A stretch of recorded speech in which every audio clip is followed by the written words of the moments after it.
এই দেশে নির্বাচিত সরকার ছিল না কত বছর? 17 বছর।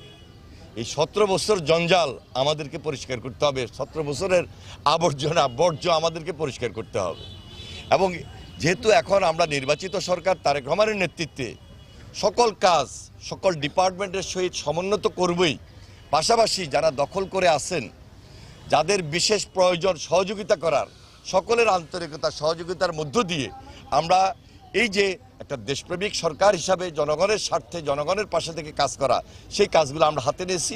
আশা করি সবাই আমাদেরকে আন্তরিকভাবে সহযোগিতা করবেন। বিকাশ পেমেন্টে 10,000 টাকার বেশি অফার, শপিং চলছে তো। আমার দৃঢ় বিশ্বাস এই কাজগুলো যখন আমরা কন্টিনিউ করব, আমরা সেই উপকার সেই সুবিধা জনগণের গড়ায় আমরা পৌঁছে দিতে সক্ষম হব। 16ই মার্চ আমাদের মাননীয় প্রধানমন্ত্রী জনাব তারেক রহমান দিনাজপুরে কাহারুল উপজেলায় সাহাপাড়া খাল খননের উদ্বোধনের মাধ্যমেই এই কর্মসূচি শুরু করছেন। পাশাপাশি প্রেসিডেন্ট জি, আপনারা জানেন যে তার জীবদ্দশায় তিনি এই কর্মসূচি হাতে নিয়েছিলেন এবং সেই সময় আমরা সেচ সুবিধা পেয়েছি, উৎপাদন দ্বিগুণ হয়েছে এবং মাছের চাষ বৃদ্ধি পেয়েছে।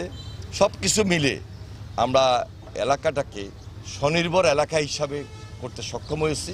এখনও আমরা সারা বাংলাদেশটাকে স্বনির্ভর বাংলাদেশ গড়ে তুলতে হলে সবার সহযোগিতা প্রয়োজন এবং প্রেসিডেন্ট জিয়ার যে কর্মসূচি, সেই কর্মসূচি আমরা তারেক রহমানের নেতৃত্বে এগিয়ে যাব ইনশাল্লাহ।